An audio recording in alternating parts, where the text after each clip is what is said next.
June 6, 1944. D-Day. The largest amphibious invasion in human history had breached Hitler's fortress Europe. In one day, Allied soldiers had secured a foothold on 5 beaches. At Shaif, Supreme Headquarters Allied Expeditionary Force, the mood was jubilant. The press in London and New York declared the beginning of the end. The operational plan was working. The plan was simple: secure the beaches, consolidate the armies, and break out into the open country of France. The American First Army, under General Omar Bradley, was to wheel west, capturing the critical deep-water port of Cherbourg, which was essential for Allied logistics. Meanwhile, the British Second Army and Canadian First Army, under General Bernard Montgomery, would assault the city of Caen, a vital road hub. They knew this action would draw the bulk of the German panzers, the elite SS divisions, into a brutal war of attrition. The war, strategists predicted, would now be one of speed and maneuver. They expected to be in Paris by September. But the strategists and mapmakers had overlooked one critical detail. This terrain was a footnote in the operational plans, dismissed as choppy country. They had not planned for the Bocage. Just miles inland from the beaches, the war of movement stopped. The Allied army slammed into an ancient, man-made fortress that appeared on no military map. The soldiers called it the Bocage, a French word meaning grove. For the GIs who had to fight there, it would earn a new name: Hedge-Row Hell. To understand the battle for Normandy, you must first understand the battlefield. This is the Bocage. It is not a forest. It is not a series of open fields. It is a quilt, a 3-dimensional maze of tiny, sunken pastures, covering over 700 square miles of the Cotentin Peninsula. These are not manicured hedges. They are charms close, closed fields. For over 1,000 years, Norman farmers had marked their property lines by building these walls. The barriers themselves are called dicots, earthen mounds, 3 to 5 feet of solid packed earth, built up century after century. On top of these mounds, for 1,000 years, trees and dense thorny shrubbery have grown. Their ancient root systems have woven the entire structure into a single, seamless barrier of wood and earth. 10, 15, sometimes 20 feet high. These hedgerows formed a perfect natural fortress, and the German defenders, particularly Field Marshal Erwin Rommel, had recognized the Bocage's potential months before. He ordered his troops, like the experienced 352nd Infantry Division that had bloodied the Americans on Omaha Beach, to use this terrain. The Bocage was the perfect battlefield for the German tactical doctrine: Verteidigung im Tiefen, defense in depth. Each field was an independent, fortified box. Each hedgerow was a ready-made anti-tank wall. Each sunken lane was a pre-dug trench, invisible from the air. The Germans didn't have to build a fortress. They just had to occupy it. They burrowed into the earthen walls, creating foxholes and machine gun nests that were perfectly camouflaged and all but immune to air and artillery-fired shrapnel. They used their panzers not as mobile weapons, but as fixed steel gun turrets, hiding them in the corners of fields, their long-barreled 75mm cannons, lethal to a Sherman, aimed at the single gap in the hedgerow. For the American GIs, every single field was an ambush. The American tactical doctrine was worthless here. A unit, like a company from the 29th Infantry Division, would be ordered to take an objective, a crossroads, a church, perhaps a 1,500-yard advance on the map. On the ground, It meant fighting and clearing 20 individual fields. To advance, they had to find the single gate or gap in the hedgerow. This gap was a Feuerfall, a fire trap. The Germans had pre-sighted their machine guns, often in interlocking fields of fire, to turn this one opening into a kill zone. The only other option was to try and climb, one by one, over the top. This was suicide. Soldiers who tried it were silhouetted against the sky, easy targets for the hundreds of snipers. The entire Allied army was channeled into these tiny, pre-made funnels of death. The battle for Normandy descended into a horrific World War I-style meatgrinder, a war of yards, not miles. The psychological toll was immense. Men who had survived the D-Day landings were now suffering from soaring rates of combat fatigue. They could go for days without ever seeing the enemy, but the enemy always saw them. The snap and crack of a sniper's bullet, the sudden, earth-shattering crump of a mortar shell, and floating over it all, the sound that haunted their nightmares, the sound of Hitler's buzzsaw, the MG-42, firing at an astonishing 1,200 rounds per minute. But what about the armour? The M4 Sherman tank was the backbone of the Allied advance. But the Sherman, a 30-ton medium tank designed for exploitation in open country, was the wrong tool for the job. It was too wide for the sunken lanes. It couldn't see the hidden anti-tank guns, and it, too, was defeated by the hedgerows. When a Sherman crew tried to climb the earthen mound, its front end would rear up at a steep angle, lifting the tank's thinner, 1.5-inch thick belly armour into the air. And on the other side, a German panzer grenadier would be waiting. He wouldn't need an 88mm cannon. He would just need the Panzerfaust. This simple, disposable recoilless rifle fired a shaped charge warhead that could punch through 200mm of armour, far more than the Sherman's belly, or even its 2-inch frontal plate could handle. The tankers, who were supposed to be the cavalry, were now just pillboxes for the infantry. They were trapped inside the infantry's war. This led to the GIs calling them field-to-field tanks. They would enter a field, sit in a corner, and fire high-explosive, or HE, shells at the next hedgerow, achieving little but making noise. By July 1st, 1944, a full month after D-Day, the situation was a catastrophe. The Allied line had barely moved. The beachhead was a prison, 70 miles long, but in many places only 20 miles deep. The American First Army alone was suffering casualties that rivaled the worst fighting of World War I. In the first 3 weeks of July, they lost over 40,000 men. They were taking casualties faster than replacements could be shipped in from England. The press back home, once jubilant, was now growing quiet. And at Schaif, General Eisenhower was facing the terrifying possibility that D-Day had not been a victory, but the opening move of a disastrous stalemate, that they had sacrificed thousands of men to secure a beach, only to be bled white in a cage made of mud and trees. By the second week of July, the crisis had moved from the battlefield to the highest levels of Allied command.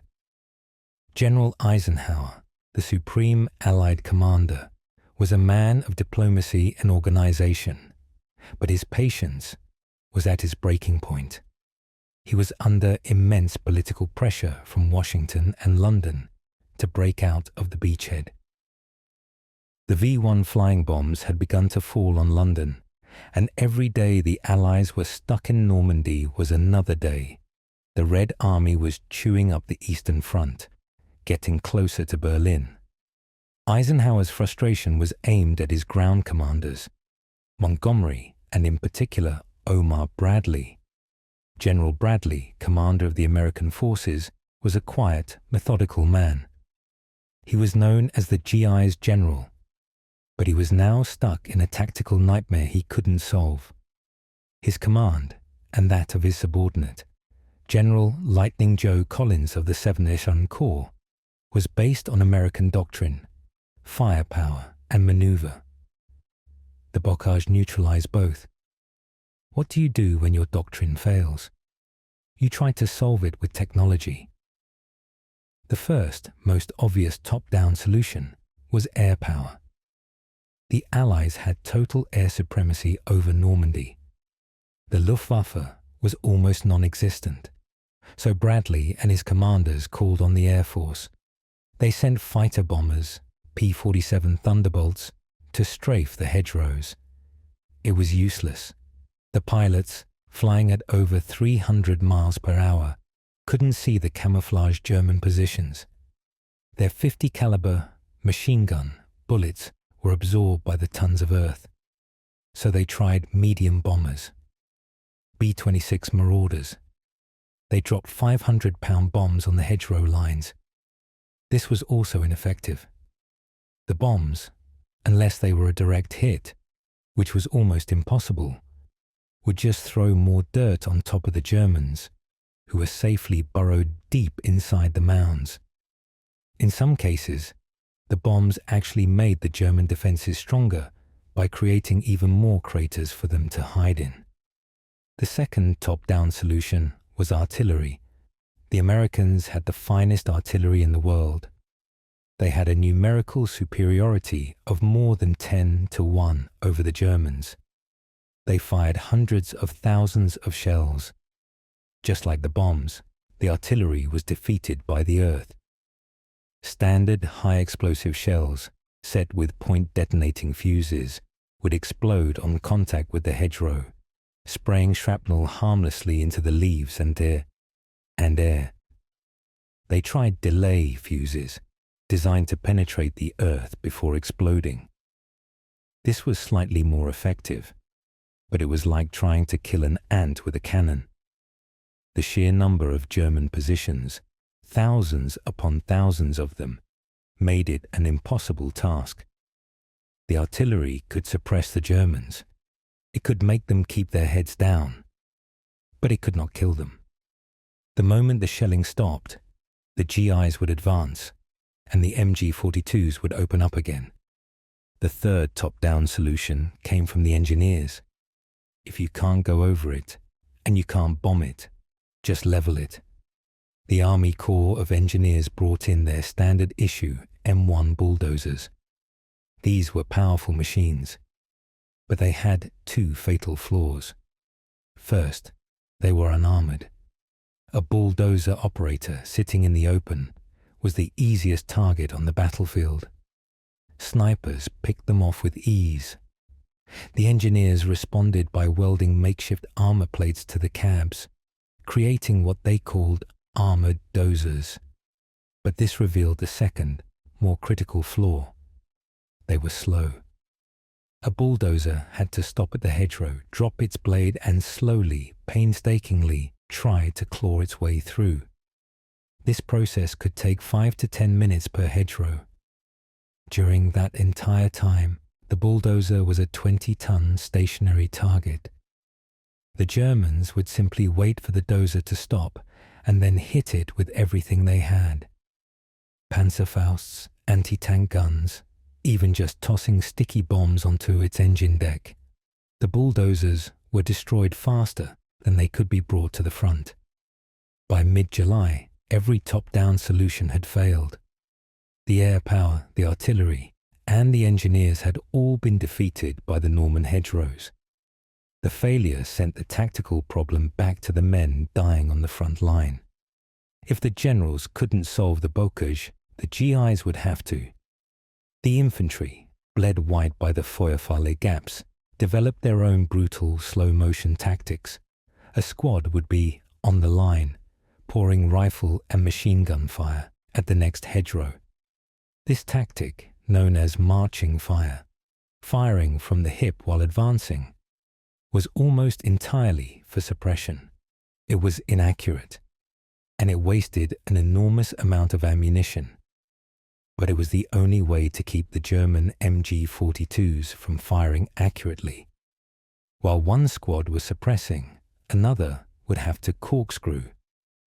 This was a flanking maneuver, often forcing soldiers to crawl on their bellies for hundreds of yards along the side of the field, in the ditches, to find a weak point, or get an angle on the German machine gun nest. This was hide and seek, with lives at stake. It was slow, terrifying, and cost thousands of casualties.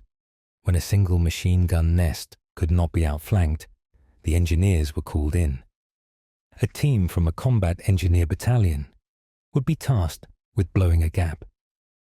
This meant an engineer squad would have to low crawl across an open field under direct fire, carrying dozens of pounds of C2 plastic explosive.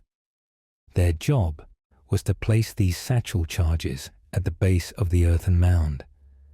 The blast would, in theory, create a gap, but it was an imperfect solution. It used an enormous amount of precious C2. It was incredibly dangerous for the engineers, who were the prime targets for snipers, and often the blast would just create a crater, not a passage. It would throw dirt high into the air, but leave the ancient, tangled root system of the hedgerow completely intact. The tankers, desperate to give their infantry support, were also innovating. Some units, like the 747th Tank Battalion, tried welding massive iron T-booms or brush cutters to the front of their Shermans. These were often salvaged from railway tracks. The idea was to use the tank's mass to ram a hole. This was a partial success. Sometimes it worked, but more often, the sheer, dead-on impact against a 1,000-year-old wall of earth would just stall the tank, damage its transmission, or shake the crew so badly they were rendered combat ineffective. The T-booms were too blunt. They were hitting the earth, not attacking the roots. So by mid-July, this was the situation. The GIs could, very slowly, advance. But it was a yard-by-yard meat grinder. The tankers, for the most part, were terrified and ineffective. The army was burning through men and material at an unsustainable rate. Every new bottom-up solution had been tried, and everyone had failed. This entire grinding, bloody battle came to a head in the fight for one critical, ruined city, a city that would become the symbol of the stalemate and the jumping-off point for its solution, the battle for Saint-Lô. Saint-Lô, the capital of the ruins, was a vital crossroad city. More importantly, it sat on high ground that dominated the approaches for any American breakout. Before any offensive could be launched, Saint-Lô had to be taken. The battle for the city and its surrounding hills began on July the 3rd. It would become one of the most brutal and costly American battles of the entire war. The city was defended by the elite German Fallschirmjäger, paratroopers, of the 3rd Parachute Division. These were not regular army troops. They were tough, fanatical, and masters of defense. For the American 29th Infantry Division, the blue and gray, the approach to Saint-Lô was a vision of hell. The Germans had turned every hedgerow, every farmhouse, and every sunken lane into a fortress. The GIs had to fight for objectives with names like Hill 192, Purple Heart Hill, and Kraut Corner. The fighting for Hill 192, which overlooked the city, defined the battle. American artillery fired over 20,000 rounds at the hill, stripping it of all foliage. But the German paratroopers were dug in so deep, they simply weathered the storm and met the American infantry with a hail of mortar and machine gun fire. When the 29th Division finally took the hill, they found a complex network of tunnels, reinforced concrete bunkers, and command posts deep within the earth. the fighting moved into the city itself. Saint-Lô had already been 90% destroyed by Allied bombing in June.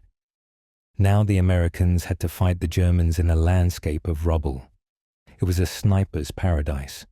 Every ruined building, every pile of stones, could hide a machine gun or a Panzerfaust team. It was in this desperate close-quarters battle that the Americans' top-down solutions were tried again and failed again. The tankers of the 3rd Armored Division, trying to support the infantry, found their Shermans were death traps in the narrow, rubble-choked streets. The German Fallschirmjäger would simply wait on the 2nd or 3rd floor of a ruined building and drop a grenade or a sticky bomb onto the tank's thin top armor as it passed below.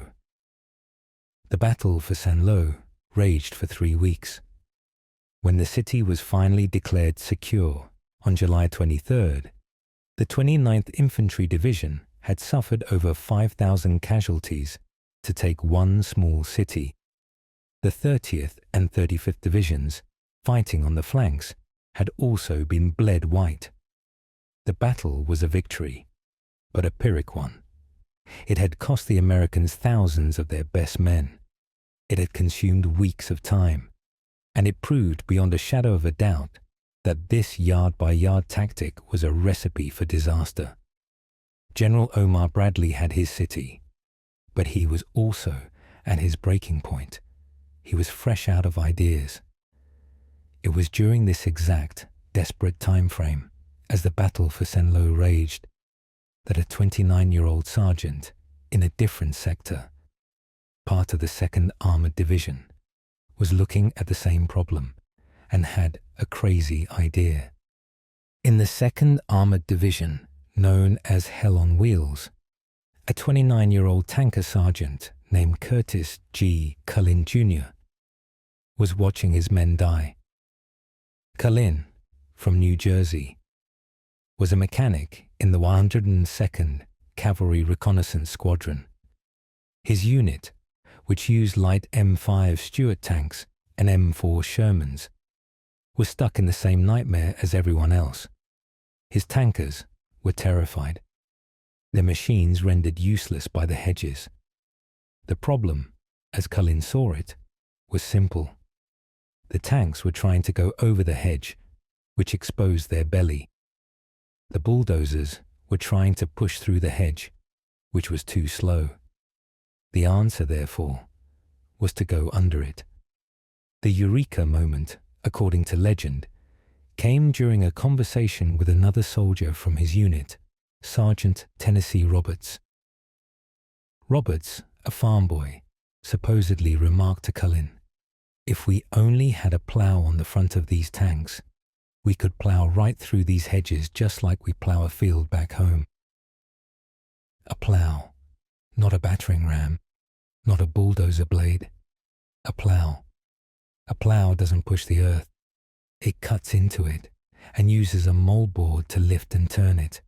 Culin, a mechanic and welder, knew it could work, but where, on the front lines of Normandy, could he find a plough big enough and strong enough for a 30-ton tank?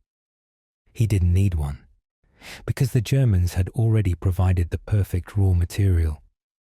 When the Germans built their Atlantic Wall, they had scattered thousands of anti-tank obstacles on the beaches and roads. They were called Czech hedgehogs, 3 massive angled steel I-beams, welded together in a jack shape, designed to stop a tank in its tracks. By July, these hedgehogs were just scrap metal, littering the invasion area cleared from the roads by engineer crews. Culin got permission from his commander to experiment. He and his maintenance crew took a welding torch, went to a scrap pile, and cut the beams from a discarded German hedgehog. They didn't just weld them on flat, like the T-booms that had failed. Following the logic of a plough, they welded the steel beams to the bottom of the tank's front plate, creating 4 or 5 sharp, angled tusks that pointed forward and slightly down. The design was simple brutal, and ingenious. It was made entirely from the enemy's own defenses. His commanding officer, Lieutenant Colonel H.B. Paddy Flint, was skeptical. He had seen a dozen other crazy ideas fail, but he was also desperate. He authorized a full-speed demonstration. The crew of an M4 Sherman buttoned their hatches. The driver aimed the tank at a typical massive Norman hedgerow. He put the tank in low gear and pushed the accelerator to the floor. The Sherman, tusks first, slammed into the wall at 15 miles per hour. Instead of rearing up, the tank stayed level. The steel tusks bit deep into the base of the earthen mound, under the tangled root system. The tank's own 30-ton mass and 400-horsepower engine did the rest. With a sound like a small earthquake, the tusks lifted the entire root ball, while the front of the tank pushed the tons of earth. The tank ripped a hole straight through the hedgerow. It burst out the other side in a cloud of dust, its 75mm gun still pointing forward, its machine guns ready to fire. The officers watching were stunned. It was the solution. It was the can opener for the Bocage. The invention, nicknamed the Culin hedgerow cutter, was an immediate sensation.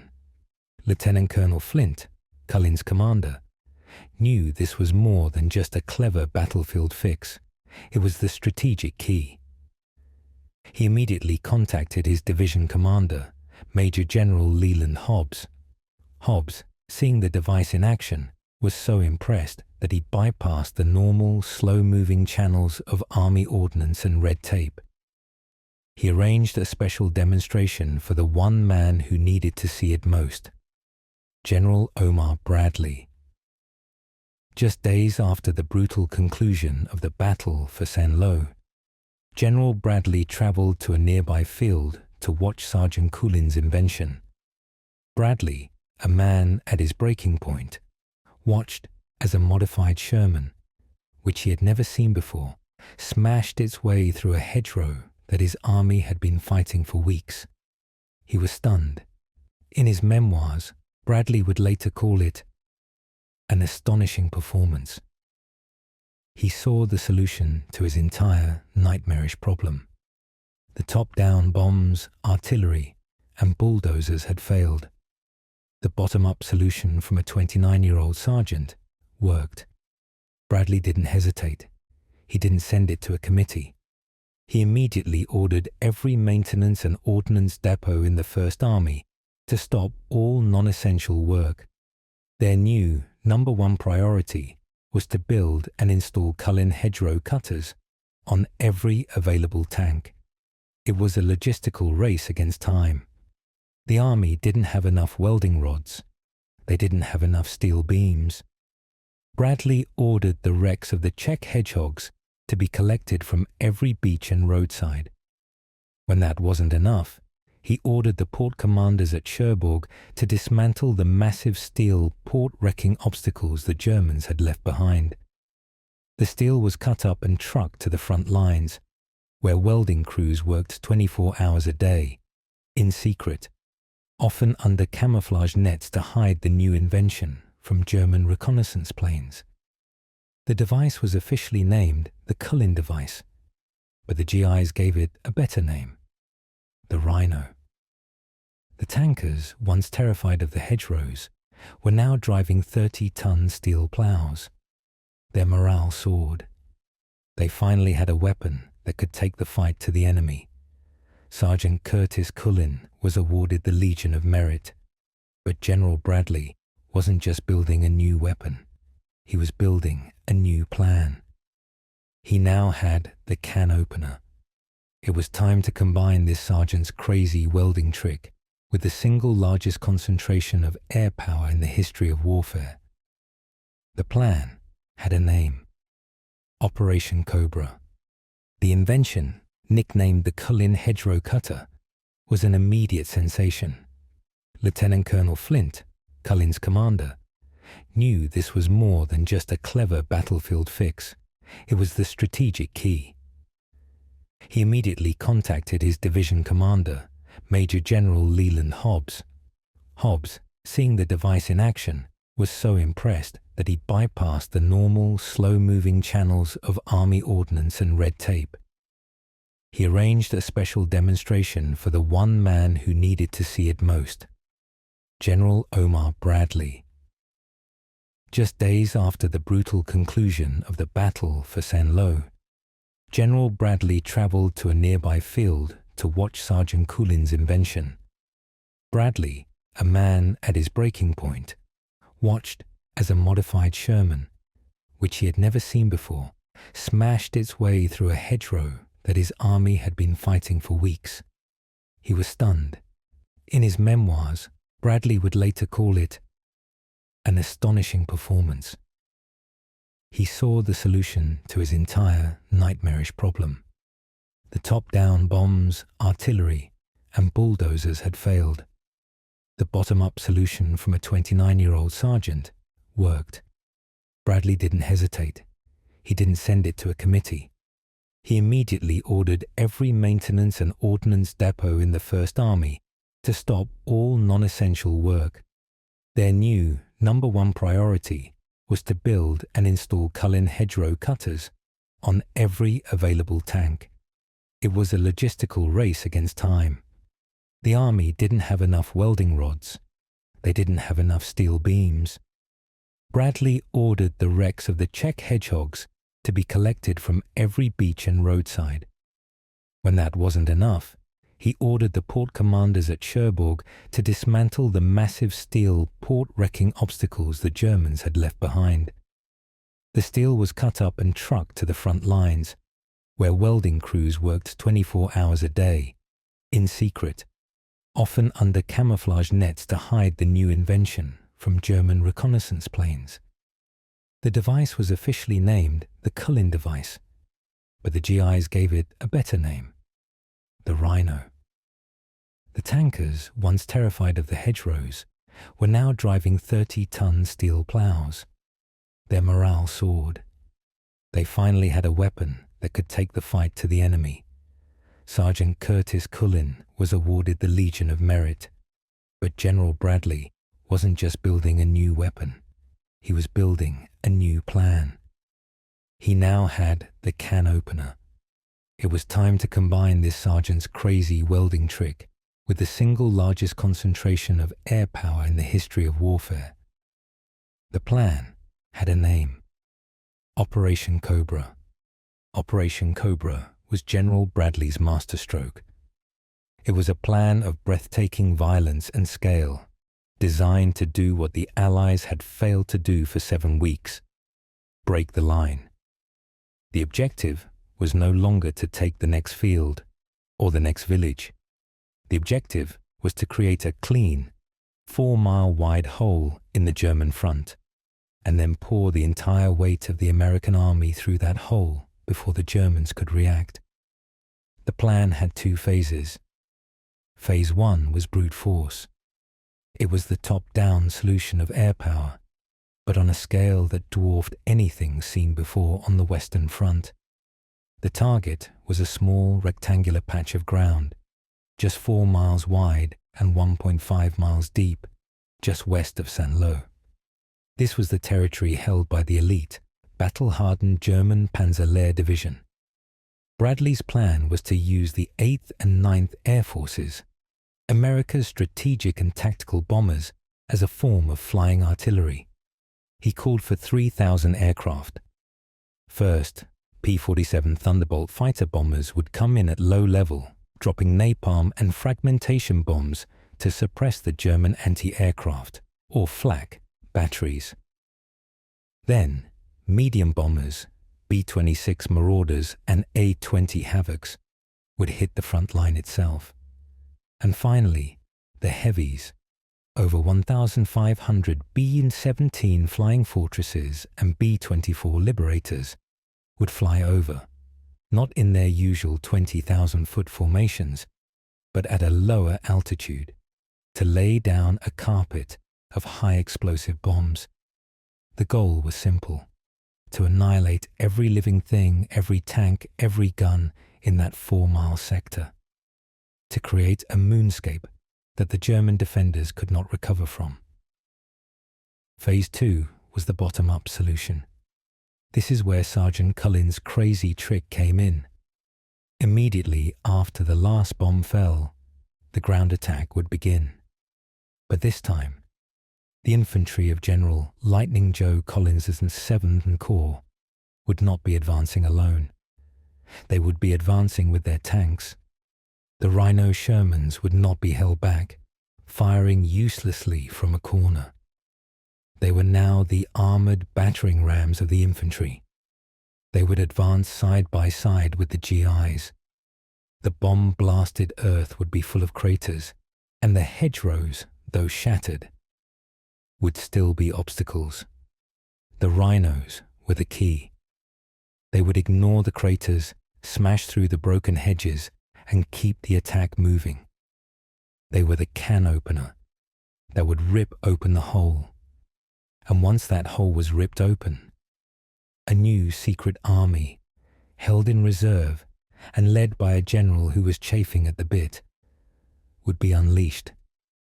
This was the real purpose of Cobra: to free General George S. Patton and his newly activated Third Army. The date was set for July the 24th, 1944. The GIs moved to their start lines. The largest air armada in history was warming up on English airfields. The rhinos were hidden, their new steel tusks pointing at the enemy. The stalemate was about to end. The 24th of July dawned overcast, with thick clouds blanketing the battlefield. The air operation, which depended on visual targeting, was in jeopardy. In a fatal display of confusion, the operation was postponed after hundreds of heavy bombers were already in the air. Some didn't get the recall order. They arrived over the target and, unable to see through the clouds, dropped their bombs. Tragically, these bombs fell short. They landed directly on the waiting American soldiers of the 30th Infantry Division. Over 150 GIs were killed or wounded by their own planes before the operation had even officially begun. It was a horrific omen. The next day, July 25th, the weather cleared. The order was given: execute Cobra. At 9:38 a.m., the air armada returned. This time, all 3,000 planes arrived. What followed was one of the most terrifying displays of firepower in the history of warfare. For over 3 hours, the 4-mile-wide, 1.5-mile-deep rectangle of German defences was systematically annihilated.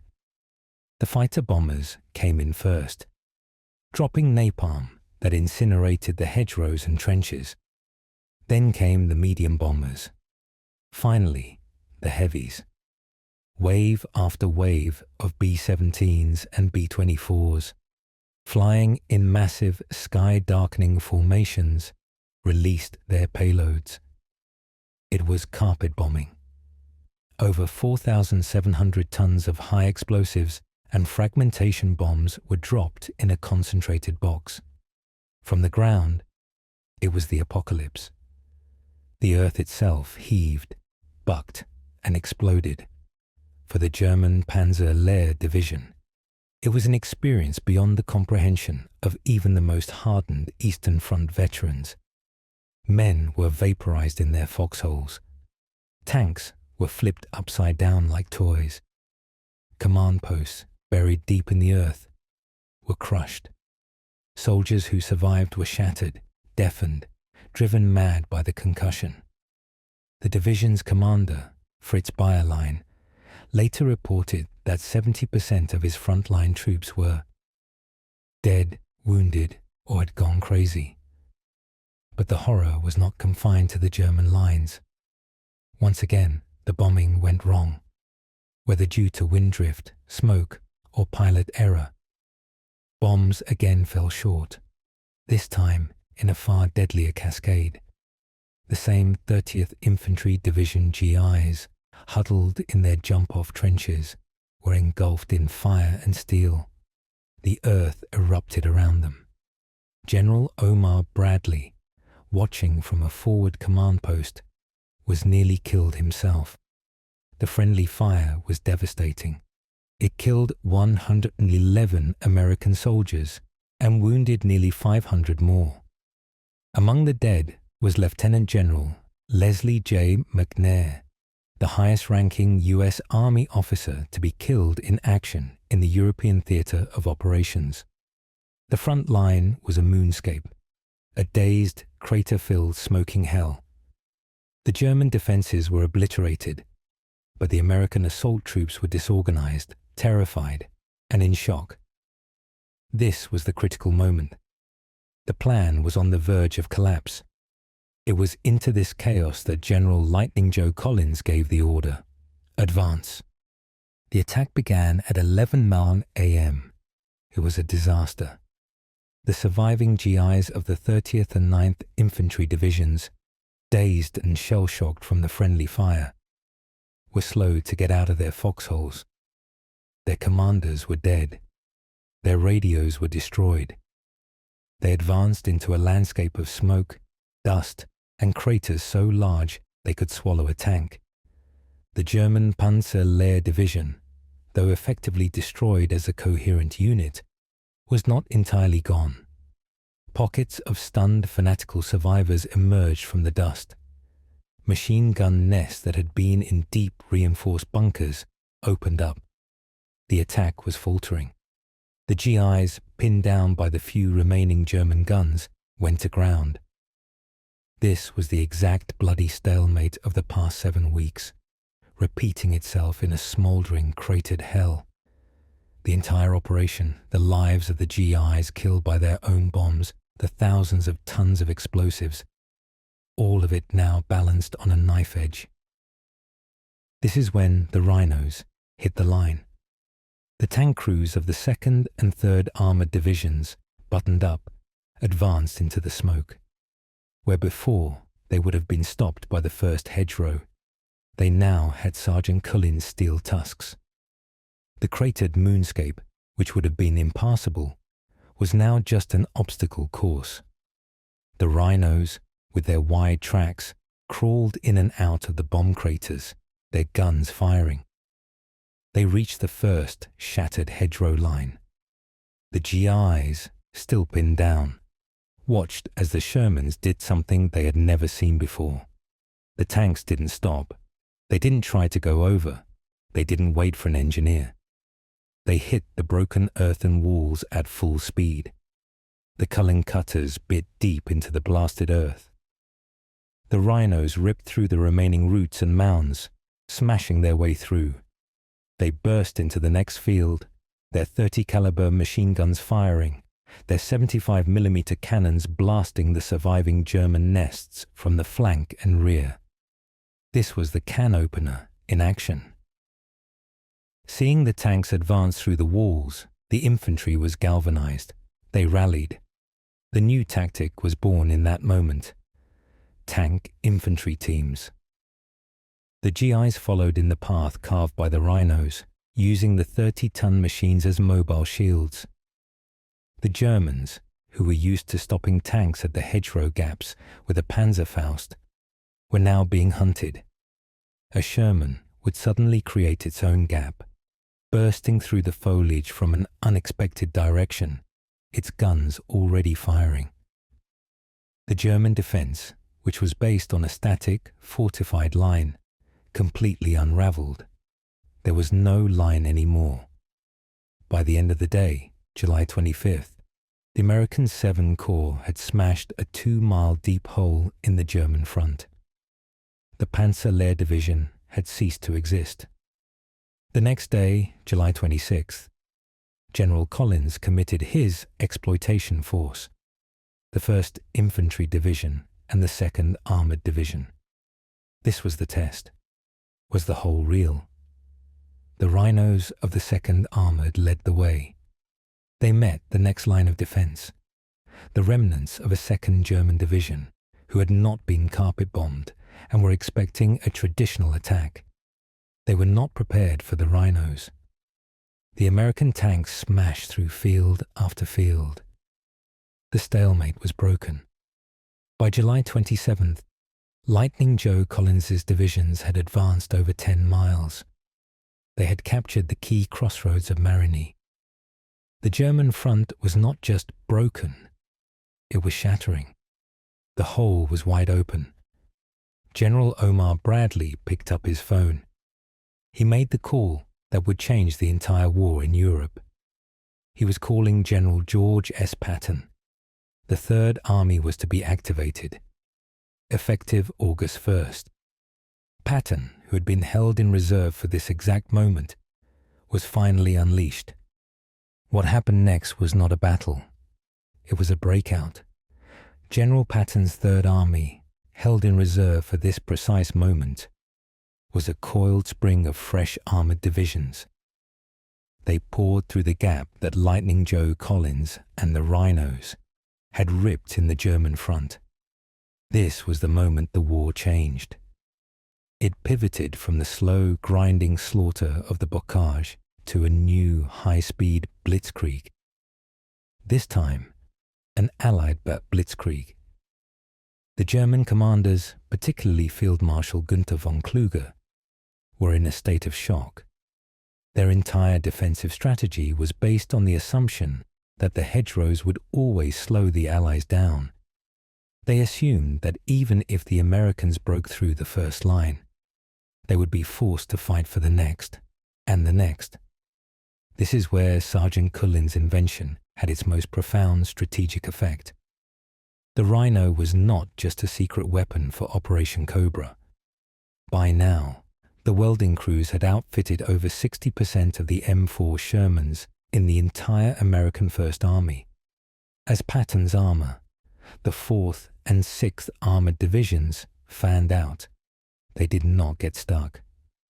When German units, who had not been carpet-bombed, tried to form a new defensive line at a new hedgerow, they were met by a terrifying sight. The American Shermans didn't slow down. They didn't stop to shell the gaps. They just kept coming.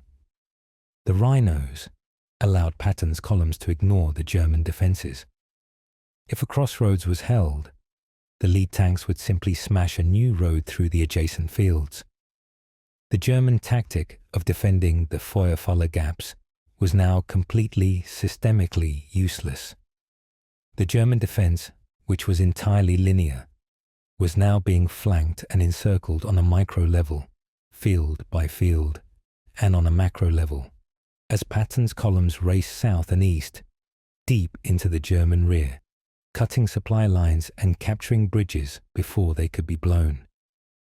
The speed was astonishing. In less than a week, Patton's spearheads had covered 60 miles. On August the 1st, they captured the critical crossroads of Avranches, the gateway to Brittany and the rest of France. The entire German 7th Army, the force that had so brilliantly and brutally defended the Bocage for 7 weeks, was now in mortal danger of being trapped. Hitler, seeing his front line collapse, made a fatal mistake. He ordered a desperate last-gasp counterattack. The plan was codenamed Operation Lüttich. He ordered all available panzer divisions to strike west at the town of Mortain, to cut off the single, thin supply corridor that Patton's entire Third Army was pouring through. It was an all-or-nothing gamble. If it worked, Patton would be trapped. If it failed, the war in France was over. On August 7th, 1944, under the cover of fog and darkness, 4 panzer divisions, the last, best armored units the Germans had in Normandy, slammed into the American line at the town of Mortain. Their target was the US 30th Infantry Division, the very same division that had been bombed twice by its own planes during Operation Cobra. The Germans, led by elements of the elite 2nd SS Panzer Division, Das Reich, hit the Americans with a ferocity not seen since the initial invasion. The 30th Division, strung out and exhausted from the advance, was caught by surprise. The Germans recaptured Mortain. Their offensive was gaining ground. It looked like Hitler's gamble might just work, but the Germans had made a critical miscalculation. They were no longer fighting in the Bocage. The American GIs, now battle-hardened veterans, did not break. They did not retreat. They held. The most famous stand was on a vital piece of high ground, Hill 314, overlooking Mortain. Here, about 700 men of the 2nd Battalion, 120th Infantry, were completely surrounded. For 5 days they were cut off, pounded by German artillery and attacked by SS Panzers. When the Germans demanded their surrender, the American commander sent a simple reply: "Go to hell." But the true deciding factor was in the sky. When the morning fog burned off, the German panzers, for the first time, were caught concentrated in the open, on roads and in fields, with no hedgerow maze to hide them. The Allied air forces unleashed their tank busters, Royal Air Force Typhoons and U.S. Army Air Force P-47 Thunderbolts, armed with high explosive rockets and 500-pound bombs, fell upon the German columns. It was a tank-plinking turkey shoot. The pilots, flying in relays, could see every single vehicle. They destroyed over 120 German tanks and armoured vehicles in a single day. The lost battalion, on Hill 314, low on ammunition, simply called in artillery and airstrikes on their own positions. By August 12th, Operation Lüttich had failed. The German armoured divisions were not just stopped, they were shattered. They had driven themselves into a meatgrinder, and now the Allied generals saw the real opportunity. General Bradley and General Montgomery looked at the map. The Germans had pushed west, sticking their entire army into a sack. Bradley's First Army was holding the Germans at Mortain. Patton's Third Army was already deep in the German rear, to the south. Montgomery's British and Canadian armies were pushing hard from the north, from Caen. This was no longer about stopping a counterattack. It was about annihilating an army. The order was given. Instead of just repulsing the Germans, the Allies would encircle them. Patton's Third Army was ordered to turn north, while the Canadians were ordered to drive south to meet at the town of Falaise. The Hedge-Row Hell of July had turned into the Falaise Pocket of August. And it was all because the initial breakout, the one made possible by Sergeant Culin's crazy welding trick, had worked. The German 7th Army and what remained of the Panzer Group West were now in the most dangerous position imaginable. They were trapped. The Allied plan was a classic pincer movement.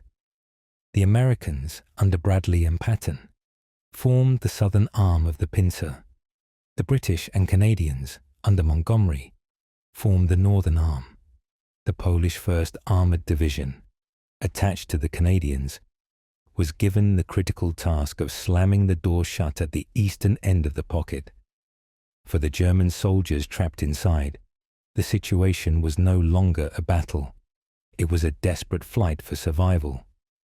Field Marshal von Kluge, seeing the inescapable catastrophe, ordered a full retreat.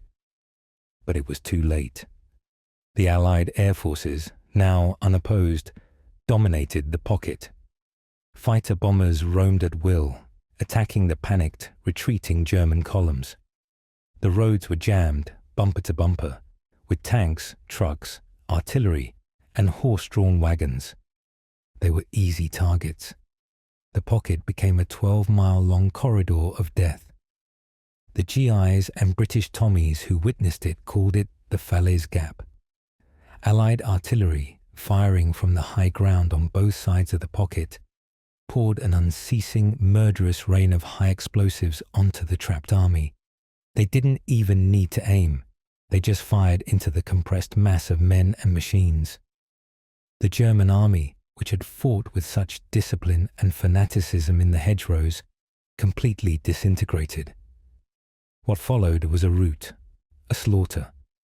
Thousands of German soldiers abandoned their heavy equipment, their tanks, their artillery, their trucks, and tried to escape on foot.